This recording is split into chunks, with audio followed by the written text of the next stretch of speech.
राधे राधे, जय श्री कृष्णा। कैसे हैं आप सब? आप सभी भक्तों का मेरे चैनल में बहुत बहुत स्वागत है। तो देखिए, आज की वीडियो बरुथनी एकादशी व्रत कथा की होने वाली है।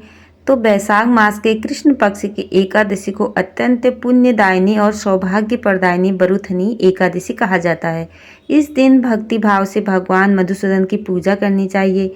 बरुथनी एकादशी का व्रत करने से भगवान मधुसूदन की प्रसन्नता प्राप्त होती है। भगवान मधुसूदन की प्रसन्नता से संपूर्ण पापों का नाश होता है और सुख सौभाग्य में वृद्धि होती है। कामदा एकादशी का संपूर्ण वृत्तांत सुनने के पश्चात महाराज युधिष्ठिर ने भगवान श्री कृष्ण से विनती की, हे मधुसूदन, अब आप मुझे वैशाख मास के कृष्ण पक्ष के एकादशी के नाम, व्रत विधान और पुण्य प्रताप के बारे में विस्तार पूर्वक बतलाइए। मधुसूदन भगवान श्री कृष्ण ने कहा, हे राजेश्वर, इस एकादशी का नाम बरुथनी है।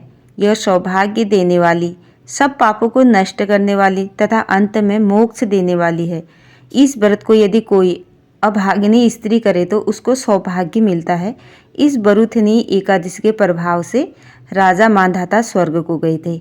बरुथनी एकादशी का फल 10,000 वर्ष तक तप करने के बराबर होता है। कुरुक्षेत्र में सूर्य ग्रहण के समय 1,00,000 भार स्वर्ण दान करने से जो फल प्राप्त होता है, वही फल बरुथनी एकादशी का व्रत करने से मिल जाता है। बरुथनी एकादशी के व्रत को करने से मनुष्य इस लोक में सुख भोगकर परलोक में स्वर्ग को प्राप्त होता है। शास्त्रों में कहा गया है कि हाथी का दान घोड़े के दान से, तिलों के दान से, स्वर्ण दान तथा स्वर्ण के दान से अन्न का दान श्रेष्ठ होता है। अन्न दान के बराबर कोई दान नहीं है। अन्न दान से देवता, पितर, मनुष्य तीनों तृप्त हो जाते हैं। शास्त्रों में इसको कन्यादान के बराबर माना गया है। बरुथनी एकादशी के व्रत से अन्न दान तथा कन्यादान दोनों के योग के बराबर फल मिलता है। जो मनुष्य लोभ के वश होकर कन्या का धन लेते हैं, वे प्रलय काल तक नर्क में वास करते हैं या उनको अगले जन्म में बिलाव का जन्म भोगना पड़ता है। जो मनुष्य प्रेम एवं धन सहित कन्या का दान करते हैं, उनके पुण्य को चित्रगुप्त भी लिखने में असमर्थ है। जो मनुष्य इस बरुथनी एकादशी का व्रत करते हैं, उनको कन्यादान का फल मिलता है।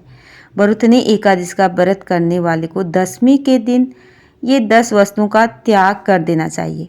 कांसे के बर्तन में भोजन करना, मांस, मसूर की दाल, चना, कोदो, साग, मधु, शहद, दूसरों का अन्न दूसरी बार भोजन करना एवं स्त्री प्रसंग। व्रत करने वाले दिन जुआ नहीं खेलना चाहिए, शयन भी नहीं करना चाहिए। उस दिन पान भी नहीं खाना चाहिए। दातून करना, दूसरों की निंदा करना, चुगली करना एवं पापी मनुष्य के साथ बातचीत करना, ये सब त्याग देना चाहिए।